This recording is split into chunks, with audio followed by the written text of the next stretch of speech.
Ladies and gentlemen, welcome to one of the most fun chess events of the entire calendar year, the World Rapid and Blitz Chess Championships. These are two of the three most recognized titles in the chess game. The first one being, of course, the classical World Championship. Magnus Carlsen is the current reigning defending champion of Rapid and Blitz Chess. This is a tournament, back-to-back tournaments rather, that usually happen right after Christmas every single year in a random location around the globe. This year, the location was announced about, I don't know, a month and a half ago, and it's in Samarkand, Uzbekistan. So actually a very beautiful city, very beautiful, very historical city. And this is day number one. I'm going to take you through some very exciting games. We're going to see the story of Magnus and other players. But day one just finished, and we already have chess drama. I was about to sit down and record a video, and then I saw this. I was on social media. Jan Nepomniachtchi tweeted, "Dear FIDE Chess and organizers of the championship, as known, all animals are equal, but some are more equal than others." Very wise, by the way. "Is it fair to provide Magnus Carlsen a personal lounge where he can rest and prepare for the game using a laptop while nobody else has such an opportunity?" This is a very interesting question. So the way the layout of the tournament is, I think, all the players come down from the hotel or whatever to the area, and they can't leave between games to go on their computers and prepare. I think. I've never been to one of these. But it sounds like they give Magnus Carlsen a personal lounge because he's the most famous player. He has to do the most media. He gets swarmed for the most interviews. So since 2016, he's had his own lounge where he can hang out, he can rest, he can refuel. You can even argue that's not fair. But look, life's not really fair. If you're the greatest of all time and you're also the biggest media draw, you get certain perks.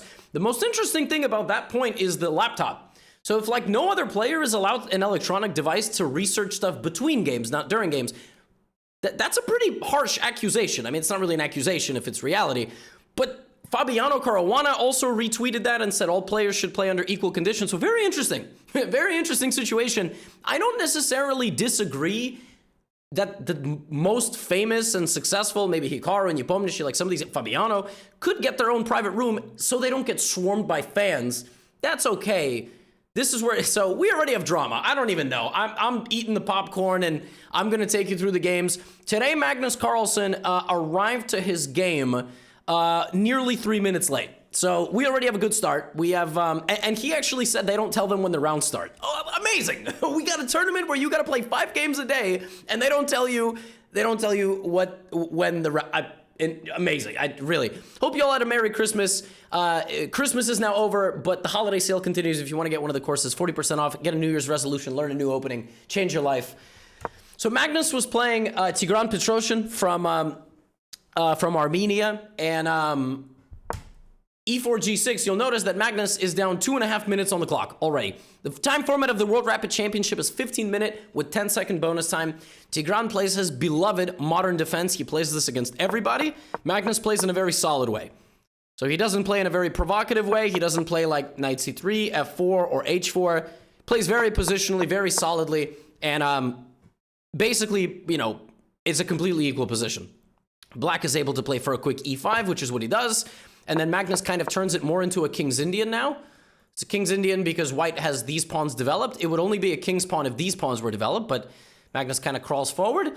And now this move F5, which is sort of the entire purpose of the black position. He will play H6 maybe to stop Knight G5. He'll play Knight F6, castle, and start an attack on white's position over here.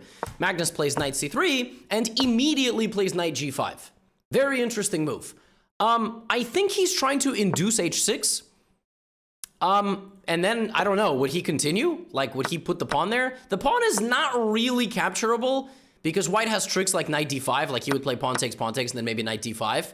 And you can't take because then you get forked, and you can't take twice because I have Queen H5 check and bishop takes pawn. So that's sort of the idea. So Magnus plays Knight G5, and Petrosyan just kind of lets him have the knight there. And now Magnus plays Queen B3. You'll notice he's down 4 minutes. I mean, he's just down, he arrived late. Down 4 minutes on the clock. That's what happens. King H8, F4, Rook C1, C5, Queen A3, and now the knight has been kicked out. And Magnus does, in fact, justify his move, and he plows directly into the position. Bishop takes, pawn takes. And then Petrosyan plays this interesting move, F3. So he doesn't wait. He doesn't wait for Magnus to build up a fortress. Petrosyan knocks on the door, says, Magnus, you can have the pawn, but it's going to cost you the opening of your king. Magnus says, no, thank you. Now, Petrosyan would like to get this. okay, Magnus would like to not get mated. So Magnus plays rook e1 to cover the light squares with bishop f1. Very nifty defensive move. And actually, Magnus is down a pawn. He's down a pawn, but he now goes and attacks Petrosian's queenside. And now he has a time advantage. So we have g5, Petrosian trying to attack Magnus. We have takes.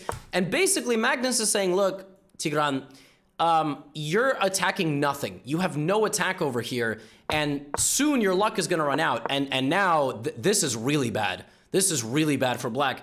Basically, Tigran just didn't know what to do. And I mean, who can really blame the guy? He poured all of his investment into this side of the board, and he's hit a wall, and now there's a full wall built up. Petrosian tries to go here, and Magnus is just arriving with the bishops. He grabs a pawn. Once he grabs that pawn, the position's going to fall apart. Magnus goes from being down 4 minutes to up 8.5. That is gangster behavior. This is a Norwegian Viking Chad Sigma gangster man. All right, Bishop F1. That was me appealing to the young audience. You know, there's a very common misconception about this channel. Like, because I'm loud and I'm theatrical, like, the people who try to criticize this channel, like, he appeals to an average audience of 12 years old, and I'm 77, and I don't like that. If you're actually 77, you do like the channel. I'm not trying to be ageist. But that's actually not true. The average commenter is younger, but actually the average viewer of this channel is like in their 20s. So, yeah. How's that for science?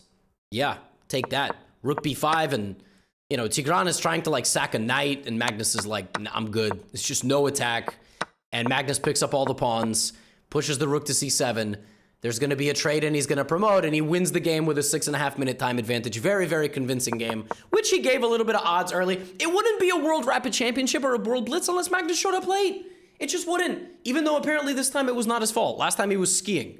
Now, we have other players that are leading the event that had very good first days. I'm not going to tell you who is who. We have Matlakov from Russia, and we have Erigaisi. Actually, Arjun Erigaisi is in a very interesting situation. If Arjun Erigaisi wins the World Blitz, wins it, World Rapid, he overtakes Gukesh in the FIDE circuit. I made a video recently about the chess drama of who's going to qualify to the candidates. If you have no idea what I'm talking about, don't worry about it. But if Erigaisi wins this event, he actually can maybe make the candidates, which is kind of insane. I don't know how you can win a rapid event, but then make it to the I don't know. It doesn't make sense. FIDE does whatever they want, okay? Knight d5, you'll notice that Erigaisi took a pawn. That's the Catalan. This is the open Catalan. White is going to try to play on this diagonal, win the pawn back. And then Erigaisi gives a check, and then he says, you know what? You just can't have my pawn. You just can't have my pawn. Now, the way you exploit this with white is you try to be aggressive, all right? You basically say, look, black is a bozo. He's hanging on to the pawn, but what I get for that pawn is an attack. I have h4, I have the knight, I got the queen, I got all of this, and Matlakov plays knight to g6, which is a very, very, very sexy move. The idea of knight to g6 is that if you eat the horse, it's a Trojan horse. And I just mate you, like you literally can't stop. I mean, you can, all right? Can't stop addicted to the shit. Like, you know, you're gonna lose a lot of material on the way, and then I have a pass pawn. Okay, knight g6, rook f7, and suddenly Matlakov starts like dancing around a different way. Puts the knight on e6, and then he puts the knight on c5. That knight has seen the world, man. That knight is a medallion member on Delta Airlines. Please sponsor our channel. Bishop c6. He keeps attacking. He is bringing all of the pieces to the party. Erigaisi is trying to trade. Erigaisi knows that if he can remove some pieces from the attack, and the attack does, in fact, gets a little bit lighter. Now d5, removing space. Queen c5 check. King h2. And at some point, Erigaisi goes, wait a minute. Who's attacking who? Because there's no more threats, and I still have my pawns. Instant replay on the fourth move of the game. He took a pawn. Now, normally that pawn is won back by white. All right? That was me responding to my editor. The video didn't just freeze. As I'm making this video, I'm also making a YouTube short of Magnus coming late to the game. You're getting a little insight into my life here. My recovery on my Whoop today was only 60%. So there you go. I was recommended to get a Whoop. I've tried everything. I've tried Whoop, Fitbit, Apple Watch. I'm currently in a Whoop phase. I just like that it tells me that I don't sleep well. I have a very high sleep percentage, like 95%, but my recovery is low. It's probably because I'm stressed. Anyway, he took all his pawns, and then at some point he was like, wait a minute, I have pawns. I got pawns, you know, I am Groot, like, I got pawns, I got pawns, I got pawns. Call it. Like, he's just pushing all his pawns, all right? D takes c6 en passant. Here comes the knight to c4 attacking the rooks. He loses one of the pawns, and now we have a queen trade, but every guy sees the pawn's getting to b2. It's getting to b2, and you can't stop the queen, but that rook is going to hang. What is going on in this game, by the way? It was one of the most insane games I've ever seen. Rook e1 now is required, apparently. Rook e1, and the game is equal, but it's rapid. You got to make split-second decisions. He sacrifices the rook, because he's going to lose both of his, but make his own queen. That's exactly what happens. Rook g7 check, bishop d8. You're just not fast enough. Knight f1 check. And Matlakov resigns because he's got no mate. He just doesn't have a checkmate. King h3, queen e1, and you're just not fast enough. All these beautiful pieces, just not fast enough. Every guy's had a great day. He got 4.5 points. So he's in first place on the first day of the tournament. Now, let's take a look. Women's side of things is wild. So the men, technically the Open, they play 13 rounds, okay? I don't actually know if there is a woman playing in the Open section, but that's a conversation for another video and another topic on another day. But there's a women's section, they're playing 11 rounds. And there were some wild games this round, including by the 13-year-old prodigy Miao Yi Lu from China and 10-year-old Faustino Oro from Argentina. So we got Prodigy watch, then we'll go back to Magnus, and then we're going to end with one of the most ridiculous queen sacrifices I have ever seen. So we're in good hands. It's going to be a good recap. Maybe there will be a commercial break right now. I don't know. Maybe. Will there be? Who knows? E4, C5. This is board 1. This is the last round of the day on the women's section. Batuyag Munguntul versus Zhu Jiner from China. We have a Sicilian defense. This is the Rouser variation. It's a very complicated system. Black is trying to attack white, as you can see. And white is trying to say, you know what? Let's trade the queens. Hey, let's trade the queens. No queens, I can't get mated. Pretty good rule of thumb. Takes. Bishop c6. And the worst nightmare for a Sicilian defense player is not to be able to attack. People play the Sicilian defense because they want to fight. They're like hockey players on teams that are not very good, but they're like very, you know, like they're very physical. They're the enforcer. You know, you don't mess with them when they're on the ice. They get in a fight. They, you know, so when you take a Sicilian defense player out of a fight, they really don't like that. BA, now you got this weird positional game. Nobody's checkmating anybody. But when you're a Sicilian player, all you try to do is checkmate. So bishop e7, it's just a matter of time. Zhu Jiner is going to like double up the rook. She's going to play a3. It's just, meanwhile, white's like, ooh, free pawn. Like, no cap, as the kids say. That's just, no cap. That's just, yep. You know, Gat, Rizzler, like that, bishop takes f7. Rook c8, knight d5. She's trading the pieces. She's like, I have more pawns, so I'm going to play bishop e6, and I'm going to be in good shape. Black can't really do anything to me. White is just the pawn up. Black is still trying to create threats. She's bringing the knight. White's just being patient, rock solid, and at some point you start realizing with white, like, maybe I just got to go for it with my pawns, all right? Maybe not. Knight e4, rook e4, we're going to an endgame. Oh, we're not. We're not going to an endgame. Rook e4 would have been a way to suffer, but Zhu Jiner just tries, and all of a sudden Zhu Jiner is like busted here, right? b4 on the board. She's going to lose something. This is pinned, so she has to sacrifice her rook. Okay, king a2, rook b4. Is this a winnable endgame? Well, if anybody's going to win this endgame, it's going to be white. Black can't win this endgame because white has too many pawns. This pawn's not going to queen. You'll always be able to sneak the rook back there, pressure the pawn, pressure this, get the king leg to c4, and then slowly make progress. And that's what white does. White has a major time advantage, and actually I think is winning here with a technique to get the rook to f5. So for example, rook d7. It's very difficult for black to make a move. Let's say black wastes time, like king b3, something like this, and then you might be able to stall and zigzag your way here. Let's say if the bishop ever goes to f2, you can always play rook e6. If king f8, you have rook h7. That might be a way to win. But white doesn't do that. White doesn't zigzag and instead gets into a drawn endgame. Okay, it's a draw. It's a draw. White just needs to get back and stop the pawn.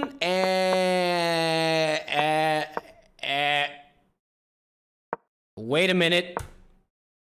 Whoa, what's happening? Oh, no. This is the legendary boot. This is like when the police put a boot on the car because they didn't pay their parking tickets. Oh no, it's over. The rook is in jail. The rook is in jail, the king is approaching, and Zhu Jiner wins because white is stuck. White just can't move any pieces. White can't move any pieces. A crazy back and forth game. Zhu Jiner had a perfect day one. She went 4-0. You know who else had a ridiculous day one? It's Prodigy watch time. Lei Tingjie versus Miao Yilu. Miao Yi is 13 years of age. She's like 2,300, 22, 2,300. She drew the women's world champion in round one. Round one, you sit down, your opponent is Zhu Wenjun. She drew her, now she's playing Lei Tingjie, the person that was playing against Zhu Wenjun for the world championship. They play Petrov. She plays d4. It's one of the lines. de. Now black plays the sideline, queen d7. I've never seen queen d7. Never in my life. I have never seen queen d7. So clearly I don't know something. And now Miao Yi plays e6. She just gives away a pawn. Gives full, just doubling her opponent's pawns.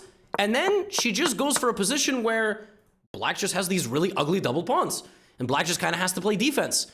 And rook g8, oh my goodness, a lot of time being spent. Rook g8, I mean, it makes sense because you're trying to kind of break out. a4, b4, she brings the bishop right back. She's being annoying. The best way to win a chess game is to annoy your opponent to death. Castles. Black is just a little bit behind in development. She's trying to trade pieces.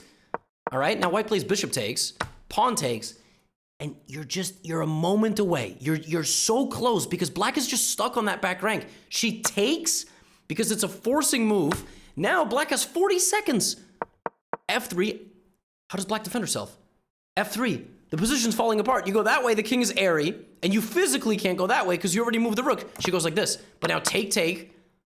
Is there something here? Rook c4. She's defending. She's threatening this. She's going to double up.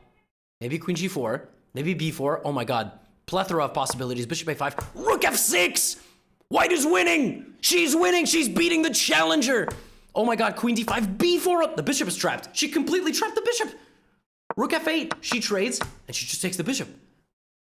13-year-old superstar. She just drew the women's world champion, and she is beating the woman who challenged her. She trades the rook, she brings the bishop back. White is completely winning. Just to make sure she doesn't blunder a perpetual check or a queen. King f7, queen d1, h4, and she just centralizes. And now she's just going to try to get a queen trade. And she gets it immediately. And she's completely winning. It's over. It's over. There's no way. Black can play like g5, for example, but it's just a matter of time. And that's it. Black can't make any progress with any pawns and resigns. Miao Yi finished the day with 2.5. I think she lost in the last round, but she draws the women's world champ and beats her challenger. That's as a 13-year-old. That is amazing. We have another superstar to watch. Faustino Oro. This kid is 10. I just played him in a match. I lost in overtime. I think it was 11.5, 10.5. He's really, really good. He's clearly IM level, or maybe he's GM level, and because I played such a close match with him, I'm GM level too. That's what I'm going to tell myself. He made a couple of draws in day one, but then he had another game where he played Rudik Makaryan, who's a 2,500 level IM, who's I think like 20 from Russia. He played this line b5, very provocative line, not going to bother you with the theory. Black gives away the b pawn, tries to hang on to this. White has multiple approaches here. And black just says, no, you can't have my pawn. Black fights on the light squares in the center. It's a very equal position. You see both players spending very limited amount of time because they obviously know the theory. And now white threatens mate. Faustino doesn't get mated. h4. So the young man is under attack. He's 10 years of age. Okay, he's 10. And he's playing against a very experienced, like 20-year-old, I think, Rudik. Bishop c4, knight takes, rook takes. Queen b8. Queen b8. Trying to target white's center, trying to target white's file over here.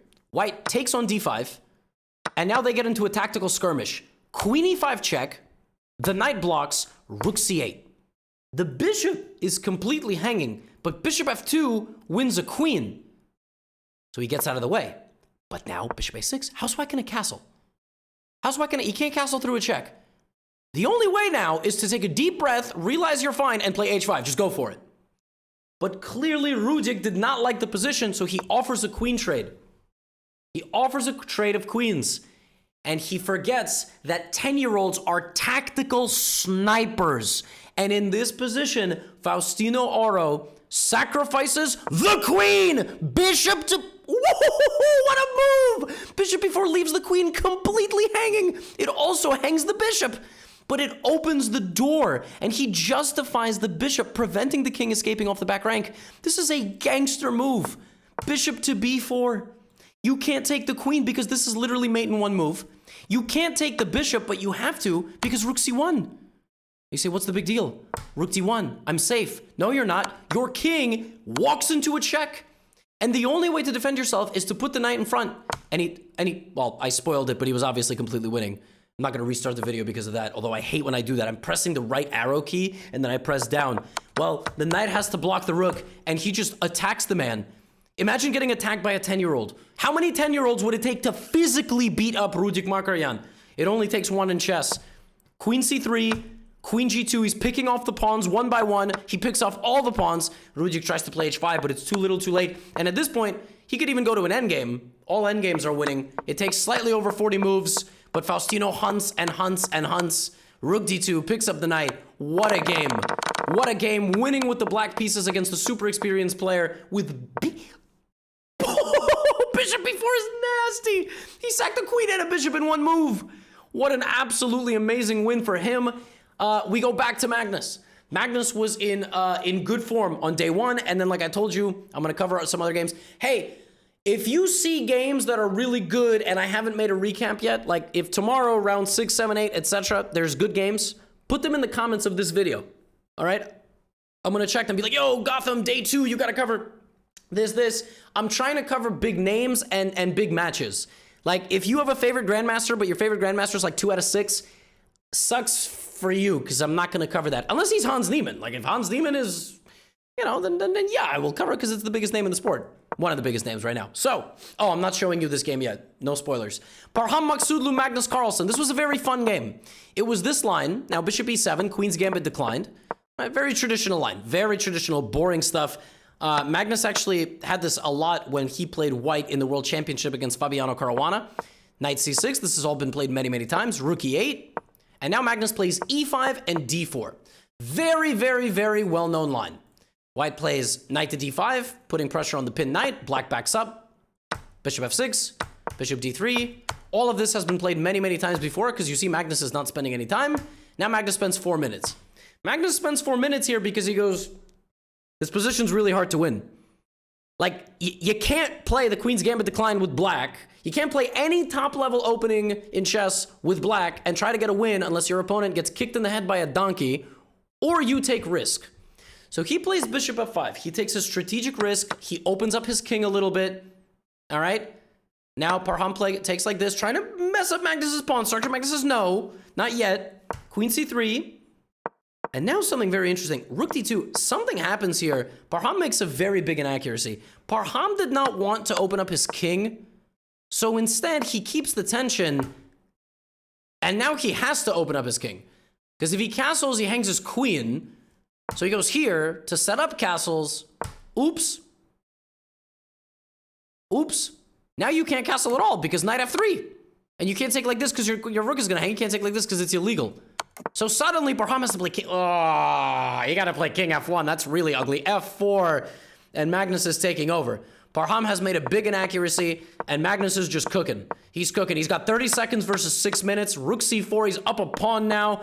Queen e6 is a fascinating move. He has a big advantage. He should keep the queens on. Magnus gave an interview to ChessBase India afterward. He said he traded the queen here because he wasn't feeling particularly sharp, and he wanted to just win a quick endgame. So he started marching Parham down. It's over. He locks in the king. The pawn's a square away from queening. But all of a sudden, wait a minute. Whoa, whoa, whoa, whoa, whoa, whoa, whoa. Whoa. Rook e3 wins. Rook e3, knight f4, knight f3 is lights out. A completely good knight. Magnus doesn't find that. He goes rook c3, loses a pawn, goes for the promotion, and we have an endgame where after everything, we have this position, and this is a draw. Like, Stockfish draws this, I think, with white against any human. In fact, what ends up happening in this game is the players make one final pawn move, f5, okay?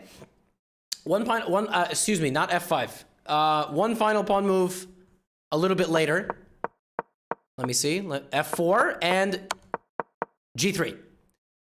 So now there are going to be no captures and there are going to be no pawn advancements And if that happens for 50 moves, it's a draw. So basically, Magnus is going to try to hunt the knight. He's going to try to hunt the knight. He's going to try to get in with his king to check the king away and win the pawn. That's the only way. So watch as this game goes on and on and on and on and on and on and on and on and on and on and on and on and on, and he's just jumping around with the knight and jumping and jumping and jumping, and Magnus is trying to find a way in, and he's trying to be tricky, but there's absolutely no way to be tricky, and they both have very limited time. Uh-oh. What happened? Rook a7, and now knight d6 is a big mistake. It's a big mistake. Magnus tricked him. Parham should have just kept going where he was, but Parham was like, ooh, wait a minute, I'm gonna go after the pawn. Rook d7, you can't take the pawn, because now your knight is trapped. You have to go here, which allows this, and that is what you were trying to avoid. You're trying to avoid getting, oh my goodness. Parham's knight is now trapped. It is completely, it's like literally trapped. It's actually literally completely stuck. And he gets his knight trapped on the edge of the board. And here, he tried to claim 50 moves. He didn't try to claim. He asked for how many moves were made. This is move 86. The last pawn move of this game was made on move 47. So it took 39 moves. It was 40 moves that they played like this. Parham could have survived 10 more moves and it would have been a draw. In fact, if this was the 50th move already, he could have made a draw. He could have just said, well, we made 50 moves with no, do you understand? 50 moves, no pawn captures, and no pawn advancements. No captures, period. And no pawn advancements. Yeah, Magnus wins.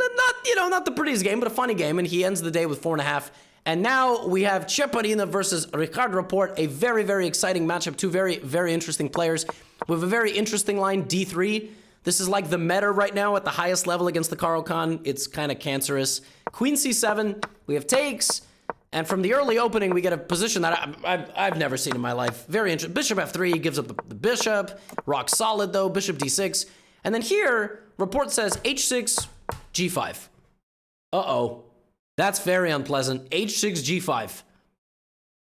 Rook g8. Uh-oh. Uh-oh. Uh-oh. Uh-oh. The king's going that way, and there's a major attack brewing, and white is down 4 minutes.